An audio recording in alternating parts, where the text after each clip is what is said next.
Sejam bem-vindos à minha casa, meus irmãos. Levar o nosso pensamento a Deus, nosso Pai Criador, agradecendo as oportunidades que o Pai nos oferece. Agradecer muito particularmente esse momento reencarnatório que nos concedeu, uma chance a mais para que nós consigamos alcançar a perfeição moral, grande objetivo que o Pai impôs a cada um de nós na criação. Agradecer ao Mestre Jesus e aos bons amigos, a companhia, o aconselhamento, rogando se mantenham conosco, nos auxiliando para que das leituras do dia de hoje nós consigamos extrair novas boas resoluções, novos entendimentos mais amplos, mais profundos. Que a paz do Mestre Jesus inunde os corações dos nossos irmãos, que a luz do Mestre se derrame sobre o nosso ambiente de trabalho. Que assim seja. Nós estamos estudando o Evangelho segundo o Espiritismo, né, a parte segunda do mundo espírita ou mundo dos espíritos, e nós estamos no capítulo 8º, iniciamos o capítulo 8º na semana passada, da emancipação da alma. Da primeira leitura nós extraímos um fundamento que eu acho que resume o escopo do capítulo 8º, da emancipação da alma. Nós vimos lá que quando o corpo entra num processo ou num estado de prostração, quando as forças vitais reduzem, quando o corpo entra em repouso, ele liberta, abre, fecha aspas, libera o espírito para que o espírito possa excursionar, para que o espírito possa afastar-se do corpo.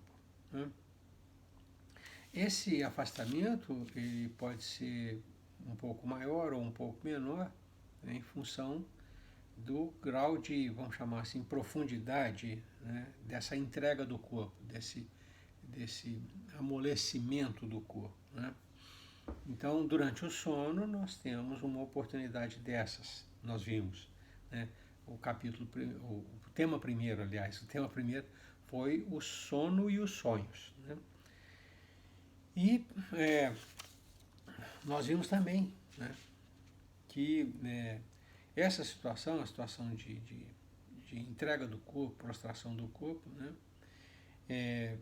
permite que a alma faça as suas excursões, os seus experimentos, no plano espiritual, nos dois campos, no campo dos encarnados e no campo dos desencarnados, e também em lugares diversos. Então, da primeira leitura nós ficamos com essa ideia, vamos chamar assim, essa ideia-força, que nós usaremos hoje. Hoje nós vamos ver outras situações em que o corpo, vamos dizer assim, prostra, reduz a sua vitalidade, entra num processo de repouso, de entrega, de alienação. E os temas de hoje são visitas espíritas entre pessoas vivas, transmissão oculta do pensamento e letargia, catalepsia e mortes aparentes. Então vamos iniciar. Vamos iniciar pela questão de número 413 e Kardec pergunta ao orientador: do princípio da emancipação da alma, parece decorrer que temos duas existências simultâneas. A do corpo, que nos permite a vida de relação ostensiva, e a da alma, que nos proporciona a vida de relação oculta. É assim?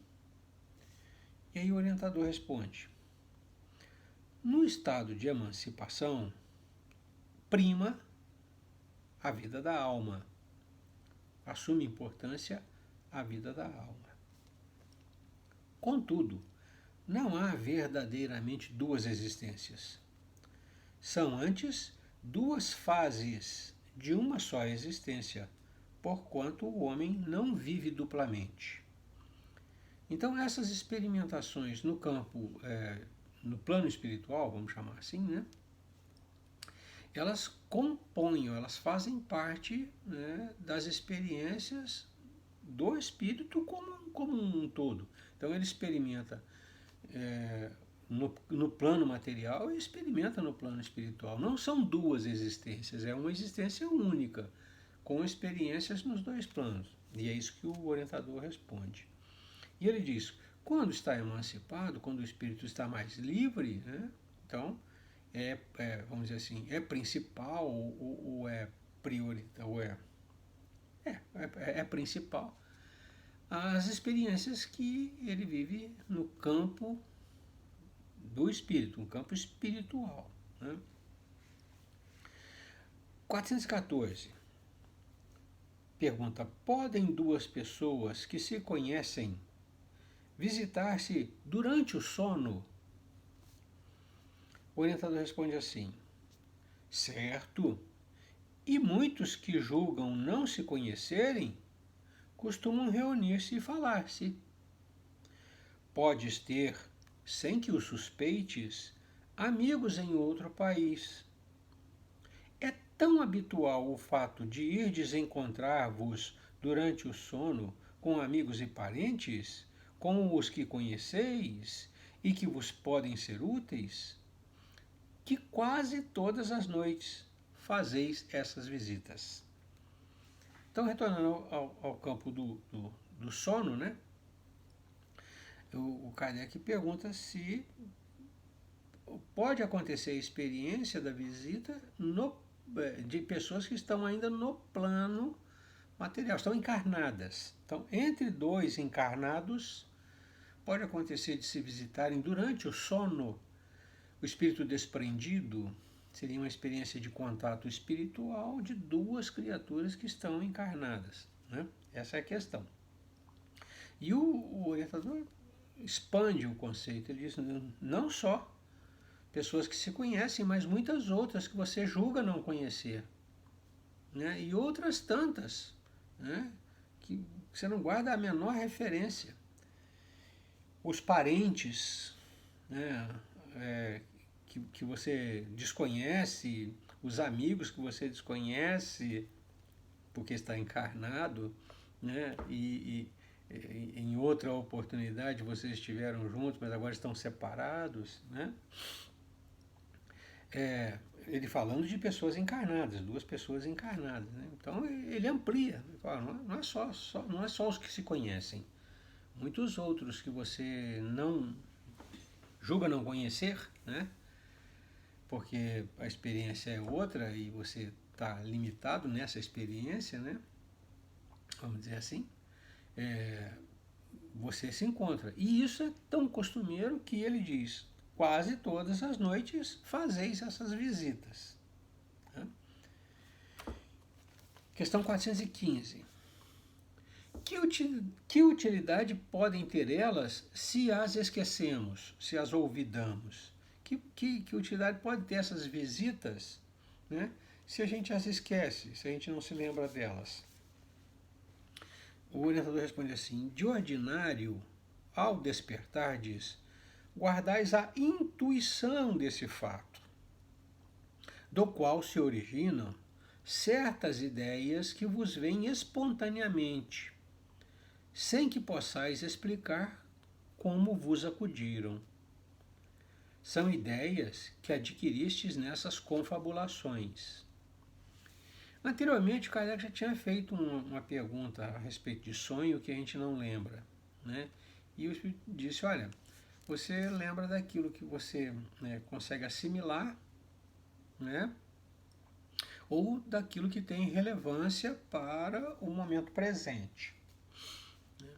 Ou mais, o que é, por exemplo, uma advertência, ou uma preparação para fato futuro, para momento futuro, né? Você guarda só uma intuição, uma vaga lembrança. No momento oportuno, né, você recupera a lembrança do ensinamento. Aqui ele fala a mesma coisa, ele diz assim, olha, guardais a intuição desse fato, dessa visita, desse contato, do qual dessa intuição, ou desse fato, dessa visita, né, do qual se originam certas ideias que vos vêm espontaneamente, sem que possais explicar como vos acudiram.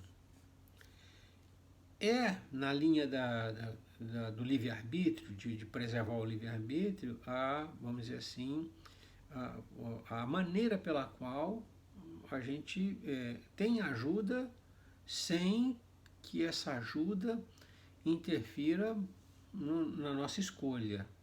Então são ideias que vêm dentro de um processo decisório, não é uma decisão pronta e acabada, são ideias que vêm dentro do processo decisório que você está tomando, você está analisando os fatos, né? Vem aquelas ideias, você não sabe de onde é que vem aquilo, né? Que auxiliam na sua tomada de decisão. Então é essa serventia desses contatos que nós mantemos durante o sono, né? 416. Pergunta Kardec. Pode o homem, pela sua vontade, provocar as visitas espíritas? Pode, por exemplo, dizer, quando está para dormir, quero esta noite encontrar-me em espírito com fulano, quero falar-lhe para dizer isto? Aí o nosso orientador responde assim: o que se dá é o seguinte: adormecendo o homem, seu espírito desperta, e muitas vezes nada disposto se mostra a fazer o que o homem resolvera, porque a vida deste pouco interessa ao seu espírito, uma vez desprendido da matéria. Isto com relação a homens já bastante elevados espiritualmente. Os outros, os menos elevados espiritualmente, os outros passam de modo muito diverso a fase espiritual de sua existência terrena. Eles chamam de fase espiritual esses momentos de sono, né? De desprendimento, de emancipação. Entregam-se às paixões que os escravizaram ou se mantêm inativos. Pode, pois, suceder, tais sejam os motivos que a isso induzem, que o espírito vá visitar aqueles com que deseja encontrar-se. Mas não constitui razão para que semelhante coisa se verifique o simples fato de ele querer quando desperto. Pela maneira como o espírito responde, né, ele dá a vaga impressão de que os interesses do espírito são diferentes do interesse do homem. Não pode ser verdade, porque é interesse comum. Mas o que o espírito coloca aqui, e eu entendo assim, ele diz assim, olha, pode ser que os interesses do espírito liberto, que tem outra visão do projeto reencarnatório, das coisas que ele tem que fazer, não coincida com o desejo, né, que este espírito manifesta quando vamos dizer assim, embutido ou embaído ou obstado ou pela carne. Então, um exemplo bem simples. Eu agora estou interessado nessa noite, por exemplo, em visitar o meu amigo Rogério, né? Mas a minha essência, o espírito guarda aquilo que é importante. Olha, nessa noite você deveria, né, buscar o auxílio, a orientação, né, para resolver esse problema ou aquele problema. Então, é isso que o orientador diz. Pode ser que o interesse do espírito, que tem uma visão, vamos dizer assim, maior, mais ampla, da necessidade de contatos, de orientações, tal coisa, não coincida com o meu desejo. Eu quero muito visitar meu amigo, mas na noite de hoje seria importante que eu buscasse orientação junto a um espírito mais elevado a respeito de um determinado problema. É isso que ele diz, né? Ele diz assim, olha, pode até coincidir que o seu desejo, né, para os seus momentos de sono né, coincidir com a necessidade efetiva que o espírito entende, que o espírito na sua essência, fora da carne, né, sem a interferência da carne, das relações de momento, ele veja também. Nós não podemos ficar com essa ideia que são duas vontades. Não, é uma vontade única, só que a visão que eu tenho quando eu estou aqui, né, em estado de vigília, né, falando com a minha esposa, falando com meu filho, recebendo diversas interferências, pode me conduzir a ter um desejo que não é, vamos dizer assim, o que seria principal, ou o que seria mais oportuno, ou que seria mais prioritário. E eu, durante o sono, liberto, falo, não, eu preciso buscar uma orientação, ou estudar um determinado assunto para poder resolver este problema aqui assim. Tá? Muito bem. 417. Podem os espíritos encarnados reunir-se em certo número e formar assembleias, grandes grupos? E o orientador responde assim, sem dúvida alguma. Os laços antigos ou recentes da amizade costumam reunir desse modo diversos espíritos que se sentem felizes de estar juntos. E aí uma notinha de rodapé, ele diz assim, pelo termo antigos, laços antigos, se devem entender os laços de amizade contraídos em existências anteriores. Ao despertar, guardamos intuição das ideias que aurimos nesses colóquios, nessas conversas, mas ficamos na ignorância da fonte de onde promanam, de onde vêm essas ideias. Então, não é incomum, ele diz, sem dúvida acontecem essas reuniões, por conta de haver laços de amizade que atraem esses seres.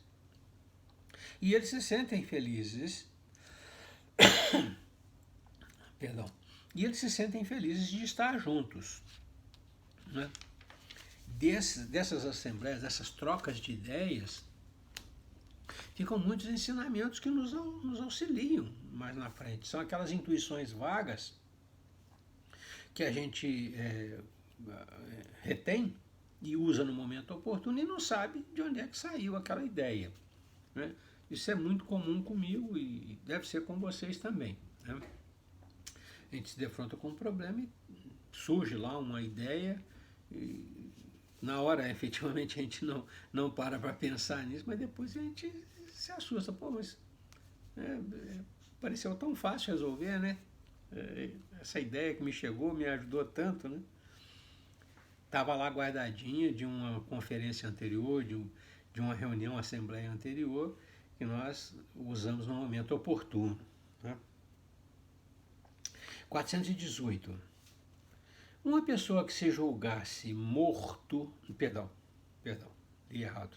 Uma pessoa que julgasse morto um de seus amigos sem que tal fosse realidade, poderia encontrar-se com ele em espírito e verificar que continuava vivo? E dado o fato, acontecendo isso, poderia, ao despertar, ter dele a intuição? A situação hipotética levantada é alguém que eu suponho morto, um amigo que eu não tenho notícia, que eu suponho morto, né? E em sono desprendido eu o encontro. Fazemos um encontro espiritual. E ele está vivo, está encarnado, melhor dizendo, está encarnado. Nós estamos sempre vivos. Né? Aí o Kardec pergunta, poderia isso acontecer? E se acontecesse, ele guardaria a intuição desse conhecimento que ele adquiriu? O nosso orientador responde assim, como espírito, a pessoa que figuras pode ver o seu amigo e conhecer-lhe a sorte. Se lhe não houver sido imposto por prova crer na morte desse amigo, poderá ter um pressentimento da sua existência, como poderá tê-lo de sua morte. Então ele diz, olha, é possível, desde que não exista uma cláusula impeditiva por conta de estar ele em prova. Então, faz parte da prova dele a ignorância, né, da sorte real desse companheiro. Não sabe se morto, não sabe se vivo. Né? Ou o crê morto, e isso para ele é uma prova. Né? Nessas condições, esse contato poderia dar se ele não ter a intuição, ou esse contato poderia nem dar-se. Né? Ele diz, pode ver seu amigo e conhecer-lhe a sorte, se não lhe houver sido imposto isso por prova. O crer na morte do amigo é uma prova para ele. O segundo tema, transmissão oculta do pensamento. Nós já vimos anteriormente, lá atrás, nas nossas primeiras leituras, que a linguagem, a maneira como os espíritos se comunicam é pensamento. Não existe o verbo articulado, como nós estamos aqui conversando, né? Falando em português ou em inglês, articulando palavras. Os espíritos transferem, né, aquilo que desejam transmitir diretamente na forma de pensamento. O outro capta o pensamento puro, limpo, né? Sem a contaminação do verbo. Nós já discutimos isso longamente, que o verbo atrapalha a comunicação. Né? A palavra verbalizada atrapalha. Você é obrigado a construir imagens para a pessoa de lá entender o que vai na sua cabeça, quando um espírito errante, ele simplesmente projeta o pensamento e o outro capta o pensamento. É uma transferência de dados. Né? Então não existe a necessidade de tentar explicar o que vai no seu pensamento, na sua mente. Né?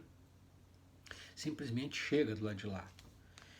E aqui nós temos a transmissão oculta de pensamento, mas isso aqui é aplicado ao campo dos encarnados, né? Não os espíritos libertos, errantes. 419. Que é o que dá causa a que uma ideia, a de uma descoberta, por exemplo, surja em muitos pontos ao mesmo tempo? Por que a mesma ideia parece pipocar na cabeça de pessoas diferentes, em lugares diferentes, ao mesmo tempo? Já dissemos que durante o sono, os espíritos se comunicam entre si. Ora bem, quando se dá o despertar, o espírito se lembra do que aprendeu, e o homem julga ser isso um invento de sua autoria. Assim é que muitos podem simultaneamente descobrir a mesma coisa. Quando dizeis que uma ideia paira no ar, usais de uma figura de linguagem mais exata do que supondes. Todos, sem o suspeitarem, contribuem para propagá-la. Então, notinha de rodapé que se segue. Desse modo, o nosso próprio espírito revela muitas vezes a outros espíritos, mau grado nosso, contra a nossa vontade, o que constituía objeto de nossas preocupações no estado de vigília. É assim que os nossos irmãos espirituais captam, né, as nossas preocupações. É assim que as pessoas um pouco mais sensíveis sentem as nossas preocupações. Né? E aqui ele diz assim, porque o pensamento, a projeção do pensamento, que a gente enfatiza como linguagem do espírito errante, ela continua existindo no espírito encarnado, só que por estar encarnado, o corpo faz uma certa limitação nisso. O outro que está encarnado, né, normalmente apreende as coisas que estão à sua volta pelos sentidos do corpo. usa muito pouco a epífise, né? O centro mediúnico que ele dispõe, né? A antena mediúnica que ele dispõe.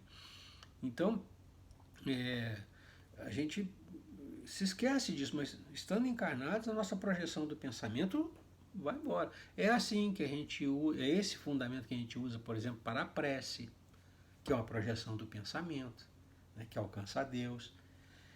Então é disso que nós estamos falando. E é isso que o nosso orientador respondeu. Ele diz, olha, durante o sono, os espíritos se comunicam, né, libertos da obrigação do corpo, mais livres da obrigação do corpo, eles estabelecem contatos, vamos dizer assim, mais elucidativos, porque entre eles o pensamento é que é transferido, né? Não verbalizam, não falam, passam pensamentos, né? E aí a pergunta do Kardec é: como é que acontece de uma mesma ideia aparecer em diversas cabeças, em diversos lugares ao mesmo tempo? Ele diz, olha, a ideia está aí. Os espíritos apreendem as ideias que estão aí, né? Então é muito comum que uma ideia, que ele diz, uma ideia solta no ar, seja percebida, ou seja captada, ou seja compreendida por vários espíritos ao mesmo tempo. É disso que se trata. E ele diz, olha, o homem, nos contatos que ele faz durante o sono, ele aprende muito, ele excursiona, ele estuda, ele aprende muito. E ele acaba guardando essas coisas como se fossem invenções suas. Então essas ideias soltas no ar, que podem ser apreendidas com mais facilidade por um espírito emancipado, né, em liberdade relativa, né, acaba sendo, vamos dizer assim, captada e conservada como se fosse ideia própria. Né? É isso que ele falou. Eu gostaria de enfatizar essa ideia. Né? Está aí, não há invenção, está aí. Né? E várias pessoas podem ter acesso ao mesmo tempo. Nas mesas mediúnicas, onde a gente faz as reuniões mediúnicas, é muito comum dois médiuns perceberem a mesma coisa. E quando eles vão relatar, eles relatam de maneira diferente. Mas eles percebem a mesma coisa, eles têm acesso à mesma informação. Né? Questão 420. Ainda em transmissão oculta do pensamento. Podem os espíritos comunicar-se estando completamente despertos os corpos, em estado de vigília? Meu espírito, minha essência, pode entrar em contato com a essência de uma outra pessoa encarnada também em estado de vigília? Transmissão de pensamento entre encarnados? Aí o orientador responde assim: o espírito não se acha encerrado no corpo como numa caixa. Irradia por todos os lados. Segue-se que pode comunicar-se com outros espíritos, mesmo em estado de vigília, se bem que mais dificilmente. Por que o mais dificilmente? Porque, em estando encarnado, o corpo, né, ele amortece essa capacidade. Então, dos 5 sentidos que nós temos, visão, audição, olfato, tato e paladar, né, é que fluem para o cérebro as informações da vida de relação. E a gente fica tão envolvido nisso que não se apercebe das ideias, ondas que estão fluindo. Né? Então, se nós efetivamente nos concentrarmos, nós vamos ter um punhado de ideias, vamos conseguir ter vários pensamentos, né? Fora o momento que nós estamos vivendo, fora o problema do momento. Né? Então ele diz, o espírito ele não está capturado, ele não está preso dentro do corpo como se fosse uma caixa que não sai nada de dentro. Né? ele irradia, o pensamento dele irradia. E como uma onda, como se fosse uma onda de rádio, por exemplo, ou uma onda de televisão, um sinal de televisão, ele vai embora até achar uma antena capaz de capturá-la por estar na mesma frequência. Então, esse é o processo de transmissão de pensamento. Né? O pensamento flui, ele não tem limitação. Ele vai até a esquina. Não, vai embora. E quando eu o dirijo, ele vai direcionando. Ainda tem mais isso, ele vai naquela pessoa para a qual eu dirijo. Né? Esteja ela onde estiver. Minha filha que está a 10.000 quilômetros, meu pensamento vai para ela e chega nela. Né? Eu tenho certeza absoluta disso. É assim que funciona. Então eu projeto o meu pensamento e se a pessoa estiver sintonizada comigo, na mesma frequência, por afinidade, por afeição, ela captura, ela capta aquilo que eu mando para ela. Irradia por todos os lados. Segue-se que pode comunicar-se com outros espíritos, mesmo estando em vigília, mesmo acordado. Né? A gente consegue se comunicar, mandar o pensamento e ele chegar lá. Para chegar lá e ser entendido, a pessoa de lá tem que ter sintonia conosco, né? Isso tem que ser bem enfatizado. Se ela não está sintonizada conosco, não alcança o pensamento, ela não alcança o pensamento, ela não alcança a minha mensagem, né? 421, fechando transmissão oculta do pensamento. Como se explica que duas pessoas perfeitamente acordadas tenham instantaneamente a mesma ideia? É quase que redundante da questão número 419. Ele diz assim, o nosso orientador, são dois espíritos simpáticos que se comunicam e veem reciprocamente seus pensamentos respectivos, embora sem estarem adormecidos os corpos. E aí tem uma notinha embaixo, ele diz assim, há entre os espíritos que se encontram uma comunicação de pensamento, que dá causa a que duas pessoas se vejam e compreendam sem precisarem dos sinais ostensivos da linguagem. Poder-se-ia dizer que falam entre si a linguagem dos espíritos, transferem pensamentos. Como se explica que duas pessoas perfeitamente acordadas tenham instantaneamente a mesma ideia, se liguem no mesmo, vamos dizer assim, no mesmo fato. Né?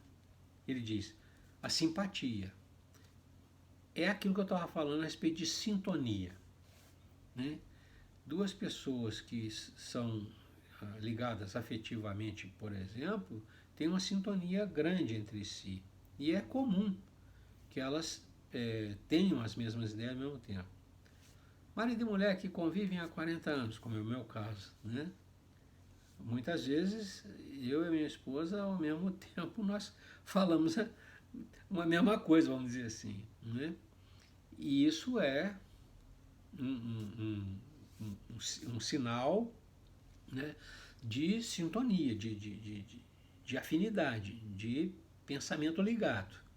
Né? Então, um transfere para o outro, sem falar, sem necessidade de palavra. Né?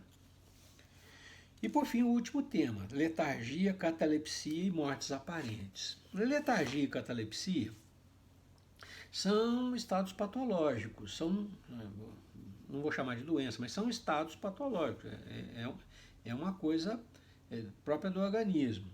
A letargia é um estado de profunda e prolongada inconsciência.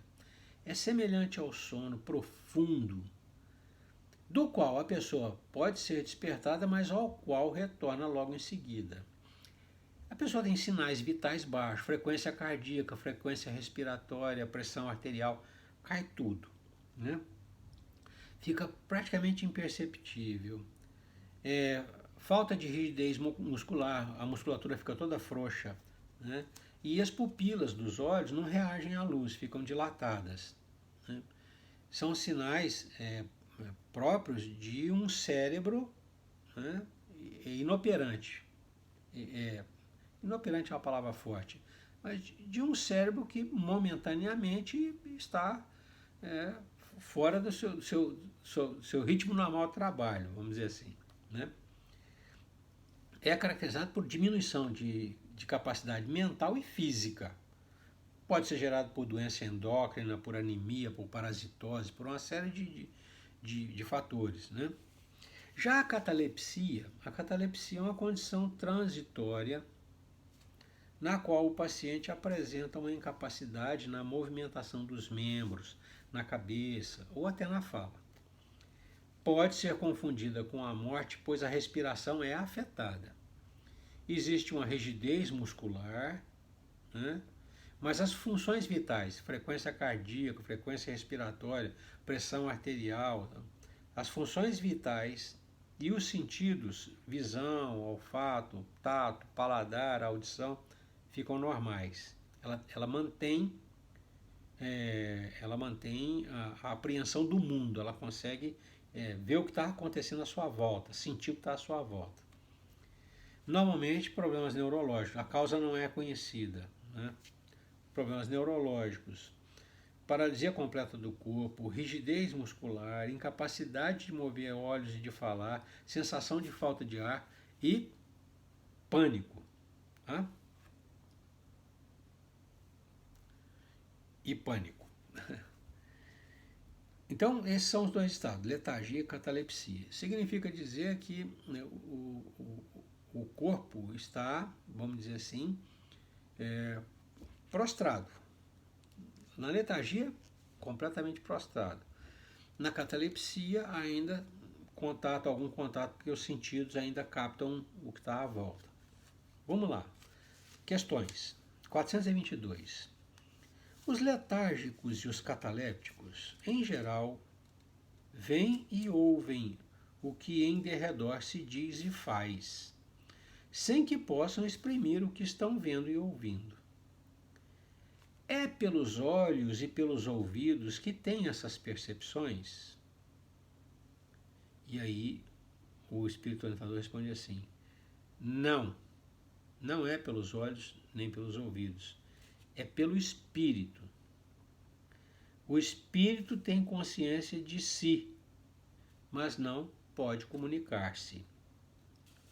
O espírito está lá, ativo, intocado, com todas as suas habilidades, capacidades preservadas, todas as suas possibilidades preservadas, e o corpo, por conta do estado patológico, da anormalidade orgânica, está incapaz. Então, ele apreende o mundo, ele consegue ter as percepções do mundo, porque o espírito está vigilante, o espírito está acordado, vamos dizer assim, né? Ele diz, pelo espírito. Então, é a percepção própria do espírito. Nós sabemos, né, que a gente tem uma antena mediúnica, né? Nós atribuímos à epífise essa função, né? E ela fica lá, ativa, vamos dizer assim, né? Capturando tudo e transmitindo diretamente para o espírito. Aí o Kardec desdobra essa pergunta, né? Ele diz, por quê? Por que as percepções são pelo espírito, né? E aí o orientador responde assim, porque a isso se opõe o corpo, ou seja, o corpo está inerte, está comprometido, ele não funciona. Então, o espírito, nesse momento, vamos dizer assim, ultrapassa o corpo e percebe ele mesmo aquilo que está acontecendo. É esse estado especial dos órgãos,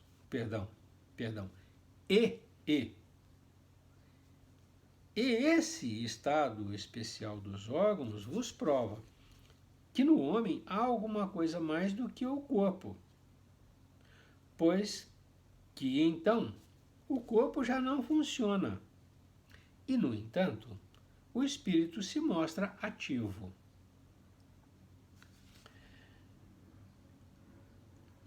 Questão 423.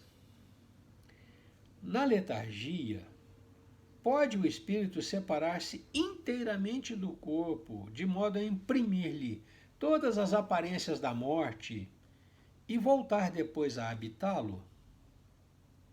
A questão que ele coloca aqui é, estando no processo de letargia, né, poderia ter um afastamento tão grande do espírito que, vamos dizer assim, as aparências todas do corpo seria de um corpo falecido, né? E passado esse momento, o espírito poderia retornar a esse corpo para retomá-lo? Essa é a questão que ele coloca. O orientador responde assim: na letargia, o corpo não está morto, porquanto há funções que continuam a executar-se. O fato de ter todos os sinais vitais baixos não significa que esteja sem sinais vitais, né? Então, está lá, o corpo está funcionando. Sua vitalidade se encontra em estado latente, como na crisálida, a borboleta dentro do casulo, né? Como na crisálida, porém não aniquilada. Ora, enquanto o corpo vive, o espírito se lhe acha ligado. Em se rompendo por efeito da morte real e pela desagregação dos órgãos, os laços que prendem um ao outro, o espírito ao corpo, integral se torna. Os laços que prendem um ao outro, integral se torna a separação, e o espírito não volta mais ao seu envoltório. Desde que um homem aparentemente morto volve à vida, é que não era completa a sua morte. Se inicia o processo, acontece o falecimento do corpo, né? O espírito se desprende e não volta mais. Nós já vimos isso, né? Lá no comecinho nós já vimos isso. Então, a pergunta do Kardec, forçando uma situação, é não. Né? Não existe isso. O espírito se afasta, mas ele não, vamos dizer assim, quebra ou interrompe os laços de ligação com o corpo. A impressão da morte é uma impressão parcial, né? Não é uma impressão real. Se houvesse morte real, o espírito não poderia retornar ao corpo. Morte real do corpo. E por último, a 424. Por meio de cuidados dispensados a tempo, pode reatar-se laços prestes a se desfazerem e restituir-se à vida um ser que definitivamente morreria se não fosse socorrido? Nosso orientador responde assim: sem dúvida, e todos os dias tendes à prova disso. O magnetismo, em tais casos, constitui muitas vezes poderoso meio de ação, porque restitui ao corpo o fluido vital que lhe falta para manter o funcionamento dos órgãos. E aí uma nota de rodapé que sintetiza a letargia e catalepsia. Diz assim: a letargia e a catalepsia derivam do mesmo princípio, que é a perda temporária da sensibilidade do movimento por uma causa fisiológica ainda não explicada. Diferem uma da outra em que, na letargia, a suspensão das forças vitais é geral e dá ao corpo todas as aparências da morte. Na catalepsia, fica localizada, podendo atingir uma parte mais ou menos extensa do corpo, de sorte a permitir que a inteligência se manifeste livremente, o que a torna inconfundível com a morte. A letargia é sempre natural. A catalepsia é, por vezes, magnética. E eu vou voltar na 424, porque a questão é, a gente pode interferir no processo né? A pessoa está desencarnando. Vamos colocar a figura como Kardec colocou, está desencarnando. Nós temos como interferir nesse processo e infundir fluido vital, garantindo que essa pessoa permaneça encarnada por mais algum tempo, né? Ele diz, podem reatar-se os laços prestes a se desfazerem e restituir-se à vida um ser que definitivamente morreria? Ele disse, olha, isso acontece todo dia, né? O magnetismo, como nós conhecemos, os fluidos que nós conseguimos infundir, né, uns nos outros, seria a fonte dessa, vamos chamar, energia extra. O que eu chamo a atenção é o seguinte, existe um plano reencarnatório e nós chamamos isso sempre de dilação. Essas dilações de tempo na carne, elas são concedidas de maneira muito específica e com finalidade bem determinada. Então não é assim, eu gosto da pessoa e vou infundir nela uma força magnética extra para ela ficar viva do meu lado por mais algum tempo. Todos os casos que nós estudamos, que nós lemos, né, a dilação no tempo de vida, a pessoa está desencarnando e é concedida a ela um prazo extra. A dilação tem uma finalidade determinada e em casos muito específicos, né? Não é uma coisa, vamos dizer assim, como pareceu da leitura que nós temos aqui. Da leitura que parece que todos os casos de pessoas à porta da morte podem ser revertidos por algum tempo pela infusão de fluidos novos nessa pessoa. Não, não é assim, né? O irmão diz, isso é possível.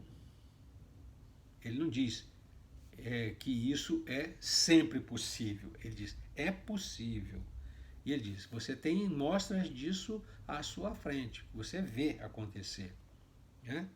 E explica, isso é a infusão de fluido novo que garante uma, fecha aspas, sobrevida, uma permanência maior no corpo.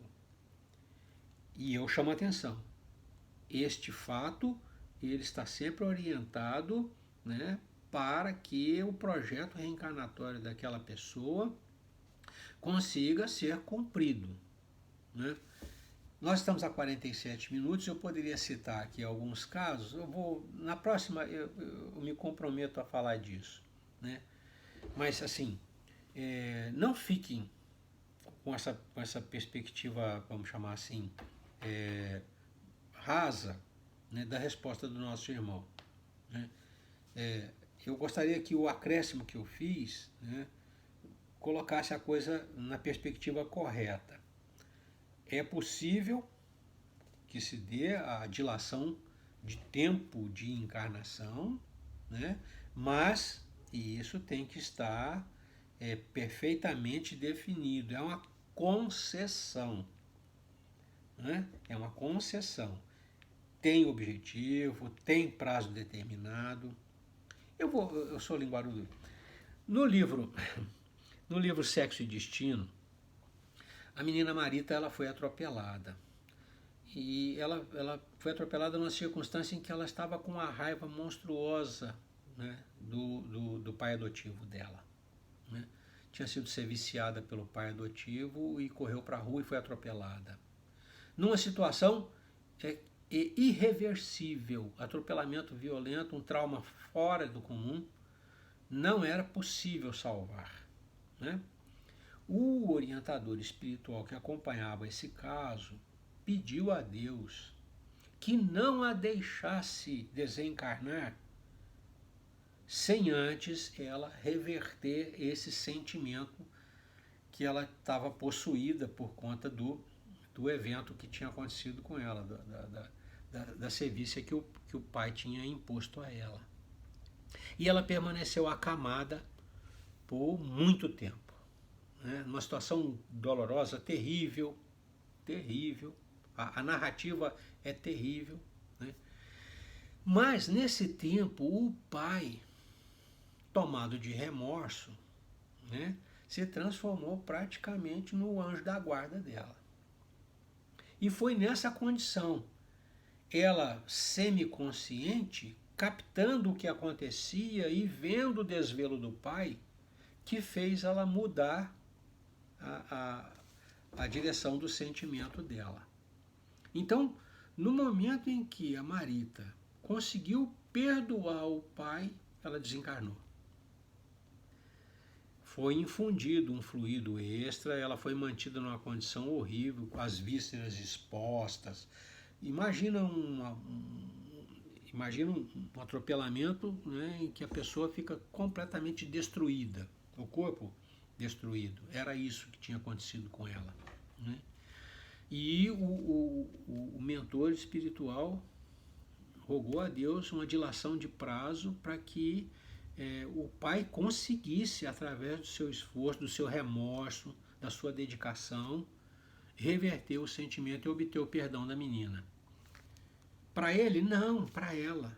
Porque se ela entrasse no plano espiritual carregada com aquele sentimento, ela iria certamente para as regiões mais tenebrosas do plano espiritual. Porque o sentimento dela era horrível. Né? E com razão, não é sem razão. Né? Mas o sentimento a conduziria para as regiões mais baixas do plano espiritual. Então, numa demonstração de compaixão, de carinho, né, o mentor pede a Deus e Deus concede que ela permaneça na carne daquele jeito, né, impondo ao pai um sofrimento terrível, porque foram meses, vamos colocar assim, o pai vendo o que ele tinha feito. Né? E ela vendo o quanto, né, ele se arrependeu, o quanto ele se desvelou, o quanto ele se esforçou e tal coisa, ela enfim o perdoou. Esse é um exemplo típico, né, da questão 424. Uma dilação de tempo com a finalidade definida, contribuindo para o projeto reencarnatório da pessoa. Tá? Muito bem. Nós encerramos, então, eu avancei, eu não me contive, tive que contar o caso. Né? Na semana que vem nós prosseguimos, né? Eu faço um ou outro comentário ainda a respeito dessa ideia que ela é preciosa para nós. Os irmãos ficam à vontade para fazer comentários, críticas, perguntas, fiquem à vontade no nosso espaço reservado aí no Instagram. Agradecendo a Deus a oportunidade da reunião para o estudo, nós rogamos ao Mestre Jesus e aos bons amigos da espiritualidade se mantenham conosco, nos orientando, nos dirigindo, nos iluminando, para que a gente tenha clareza de enxergar os objetivos que nós ainda não conseguimos alcançar pela nossa cegueira, pelo nosso descaso, e enxergar também os caminhos seguros que nos levam até eles. E que o Mestre e os bons amigos nos infundam muita força moral, para que a gente consiga, enfim, agir conforme a lei de Deus. Paz e luz é o que eu desejo aos meus irmãos. Deus os abençoe. Até a próxima.